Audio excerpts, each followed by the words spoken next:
Hello दोस्तों, तो कैसे हैं आप सभी। आपका हार्दिक स्वागत है हमारे YouTube चैनल पर आपका। और इस वीडियो हम लेके आए हैं आपके लिए हिंदी, जिसमें आज हम पढ़ाने वाले हैं नाउन। और नाउन ऐसे ही सीरीज चलेगी आपकी, जो आपकी हिंदी जो है यूपी ट्रिपल पैट और आने वाले सभी एग्ज़ाम जैसे वीडियो हुआ आपका और लेखपाल आदि ऐसे सभी एग्ज़ामों के लिए लाभकारी होगी। ठीक है ना। तो चलिए चलते हैं बिना टाइम वेस्ट करते हुए वीडियो की तरफ। अगर आपको हमारी वीडियो अच्छी लगे तो शेयर कर दीजिए और चैनल पर नए हैं तो सब्सक्राइब कर लीजिए। ठीक है ना। तो आज हम पढ़ेंगे नाउन। ठीक है ना। तो नाउन से पहले हमें और कुछ समझना है। ठीक है ना। तो नाउन से पहले हमें आपको ये चीज़ ध्यान रखनी होगी। तो नाउन से पहले आपको शब्द पता होना चाहिए। क्या पता होना चाहिए? शब्द क्या होता है। शब्द कहते हैं कि जब कोई शब्द जो है स्वतंत्र रूप से प्रयोग होता है और वाक्य से क्या होता है, बाहर होता है। वाक्य से बाहर होगा तब वो शब्द कहलाएगा। और एक होता है पद। क्या होता है? पद। तो जब शब्द या कोई वर्ण वाक्य के अंदर प्रयोग होता है तो वो क्या कहलाता है? पद कहलाता है। जैसे मैंने कह दिया राम, क्या है? एक शब्द है। मोहन, क्या है? एक शब्द है। कानपुर, क्या है? एक शब्द है। ये सभी शब्द हैं। तो आपका ये क्या है? शब्द है। लेकिन पद मैंने कह दिया कि राम बाजार जाता है। ठीक है ना। राम बाजार जाता है। तो अब राम जो है क्या हो गया? एक पद बन जाएगा, क्योंकि सेंटेंस में प्रयोग हो गया है और किसी वाक्य के अंदर जब प्रयोग होगा तो उसे हम पद कहते हैं। अगर बिल्कुल मान लीजिए कि स्वतंत्र अवस्था में किसी वाक्य में प्रयोग नहीं हुआ है तो क्या कहलाएगा? ये शब्द कहलाएगा। ठीक है ना। तो आपका अगला जैसे पद है, तो पद आपके होते हैं कितने प्रकार के? 5 प्रकार के होते हैं पद। कौन कौन से? एक होती है आपकी संज्ञा, सर्वनाम, क्रिया, विशेषण और अव्यय। ये होते हैं आपके 5 प्रकार के पद होते हैं। तो आज हम करने वाले हैं पद का पहला टाइप, जिसे हम कहते हैं क्या? नाउन। क्या कहते हैं? नाउन कहते हैं, संज्ञा कहते हैं। तो आज हम पढ़ेंगे नाउन। ठीक है ना। तो चलिए चलते हैं संज्ञा की तरफ। तो संज्ञा क्या है? संज्ञा को इंग्लिश में कहते हैं नाउन। और इसका दूसरा अगर नाम पूछता है दूसरा अर्थ क्या है, तो नाम के नाम से जानते हैं। संज्ञा का दूसरा अर्थ क्या है? नाम। संज्ञा की परिभाषा क्या क्या है कि किसी प्राणी, वस्तु या स्थान, ये होगा आपका वस्तु होगा। किसी वस्तु, स्थान या प्राणी के नाम को हम क्या कहते हैं? संज्ञा कहते हैं। ठीक है ना। तो संज्ञा आपकी देखिए 2 प्रकार की होती है। कितने प्रकार की? 2 प्रकार की। एक होती है व्युत्पत्ति के आधार पर, और एक होती है अर्थ के आधार पर। ठीक है ना। तो व्युत्पत्ति के आधार पर हमारे 3 प्रकार होते हैं। कितने प्रकार होते हैं? 3 प्रकार। कौन कौन से? रूढ़, यौगिक और योग रूढ़। ठीक है ना। और अर्थ के आधार पर हमारे कितने प्रकार होते हैं? 5 प्रकार होते हैं। कितने प्रकार? 5 प्रकार होते हैं। कौन कौन से? पहला है आपका जातिवाचक संज्ञा, कॉमन नाउन जिसे कहते हैं। दूसरा है आपका व्यक्तिवाचक संज्ञा, जिसे प्रॉपर नाउन कहते हैं। और तीसरा है आपका द्रव्यवाचक संज्ञा, जिसे मटेरियल नाउन कहते हैं। और चौथा है आपका समूहवाचक संज्ञा, जिसे हम कलेक्टिव नाउन कहते हैं। और 5वीं है भाववाचक संज्ञा, जिसे एब्स्ट्रैक्ट नाउन कहा जाता है। ठीक है ना। तो देखिए गवर्नमेंट एग्जाम में आपका देखो द्रव्यवाचक संज्ञा का दूसरा नाम भी पूछने के लिए आता है। तो मैं आपको बता दूं, क्लियर कर दूं यहाँ पर, इसे पदार्थवाचक संज्ञा के नाम से जानते हैं। किससे? पदार्थवाचक संज्ञा के नाम से भी इसको जाना जाता है। किसको? द्रव्यवाचक संज्ञा को।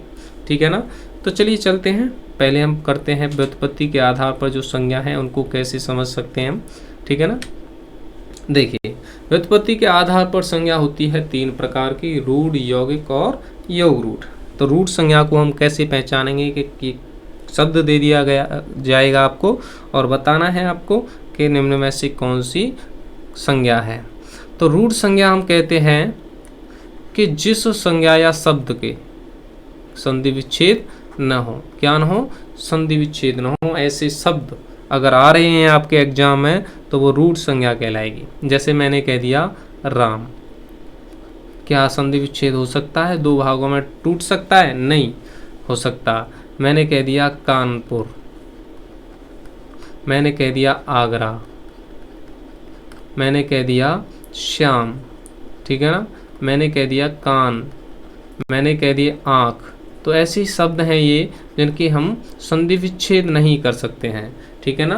तो ये सभी क्या होंगे, रूढ़ संज्ञा कहलाएगी, ठीक है ना। ध्यान रखना है आपको, ऐसे शब्द जिनके क्या न हो, संधि विच्छेद यानी दो भागों में डिवाइड न हो, तो कौन से शब्द होंगे या संज्ञा होगी, रूढ़ संज्ञा। क्लियर है ना।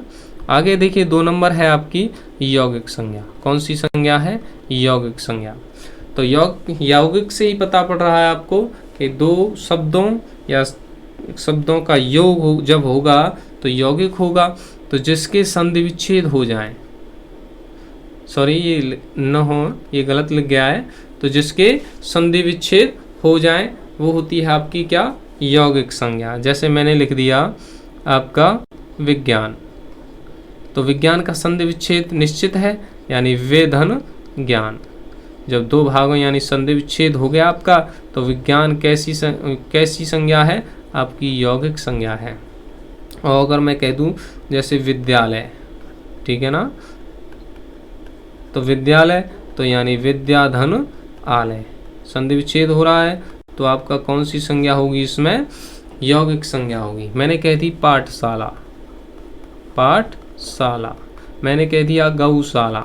तो ऐसे शब्द हैं जिनके हम निश्चित है कि संधि विच्छेद हो सकते हैं। तो कौन सी संज्ञा होगी, इन सभी शब्दों में यौगिक संज्ञा कह सकते हैं कि होगी, ठीक है ना। देखिए आगे 3 नंबर पर है आपकी योग रूढ़ संज्ञा। कौन सी संज्ञा, योग रूढ़ संज्ञा। तो योग रूढ़ संज्ञा हम कह सकते हैं कि ऐसे सभी शब्द या सभी पर्यायवाची आते हैं इसके अंदर, और जो है आपका बहुव्रीहि समास आता है। कौन सा समास आता है, बहुव्रीहि। पर्यायवाची शब्द की अगर मैं बात करूं, जैसे आ गया आपका जलज, तो आपको ये ध्यान रखना है कि किसका पर्यायवाची है, ये कमल का पर्यायवाची है। तो जितने भी पर्यायवाची शब्द हैं किस में आएंगे, आपके योग रूढ़ संज्ञा में आएंगे। जलज हुआ आपका, पंकज हुआ आपका, और दिवाकर सूर्य का पर्यायवाची है, ठीक है ना। और मान लीजिए रात्रि या जननी कह सकते हैं, ये सभी रात्रि के हैं। तो जितने भी पर्यायवाची शब्द आएंगे हमारे किस में आएंगे, योग रूढ़ संज्ञा के अंदर आएंगे। और बहुव्रीहि समास भी एक तरह का पर्यायवाची होता है। जैसे मैंने कह दिया दशानन, 10 है आनंद जिसके अर्थात रावण, एक तरह से रावण का पर्यायवाची ही होता है। तो हम कह सकते हैं बहुव्रीहि समास हो या किसी का पर्यायवाची हो तो योग रूढ़ संज्ञा में आएगा। क्लियर है ना, समझ में आ गई तीनों संज्ञा। व्युत्पत्ति के आधार पर संज्ञा कितने प्रकार की होती है, 3, रूढ़ संज्ञा, यौगिक संज्ञा और योग रूढ़ संज्ञा। रूढ़ संज्ञा जिसके संधि विच्छेद न हो, और यौगिक संज्ञा जिसके संधि विच्छेद हो जाएं ऐसे शब्द, और योग रूढ़ संज्ञा में आते हैं सभी पर्यायवाची और बहुव्रीहि समास, ठीक है ना। तो चलिए चलते हैं, अब करते हैं हम अर्थ के आधार पर। अर्थ के आधार पर मैंने क्लियर किया था अभी, अर्थ के आधार पर कितनी प्रकार की होती हैं, वो होती हैं 5 प्रकार की संज्ञा। और उसमें बताई थी आपको पहली जातिवाचक संज्ञा, कॉमन नाउन जिसे हम कहते हैं। और जातिवाचक संज्ञा की अगर मैं बात करूँ तो किसे कहते हैं कि जहाँ एक ही शब्द से क्या हो, समस्त जाति का बोध होता है, ठीक है ना। तो जातिवाचक संज्ञा कहलाती है। जैसे मैंने कह दिया नदी, घर, पर्वत, लड़की, लड़का, पशु, पक्षी, ये क्या है, एक ही जो वर्ड है उससे समस्त जाति का बोध कराते हैं, ठीक है ना। लड़का हुआ जैसे मान लीजिए, तो लड़का क्या है, समस्त जाति, लड़के जितने हैं समस्त जाति को बोध कराता है। नाम पता नहीं है लेकिन क्या है, लड़का। ऐसे ही लड़की, लड़की में जितनी आती हैं सभी लड़कियां आती हैं, उसकी समस्त जाति को यानी पूरी कैटेगरी को डिनोट करती है, तो जातिवाचक संज्ञा होगी। ऐसे पर्वत, बहुत सारे पर्वत हैं लेकिन पता नहीं है पूरी पर्वतों की व्याख्या कर रहा है, तो क्या होगा, जातिवाचक संज्ञा होगी, ठीक है ना। तो ऐसे शब्द जो समस्त जाति का बोध कराते हैं जातिवाचक संज्ञा कहलाती हैं। देखिए और भी आते हैं, इसमें क्या क्या आता है देखिए। जैसे मान लीजिए नंबर 1 है वस्तुओं के नाम, जैसे मकान हुआ, कुर्सी हुआ, मेज, पुस्तक, कलम, चाकू, यानी कह सकते हैं जो दैनिक उपयोग की चीज़ है।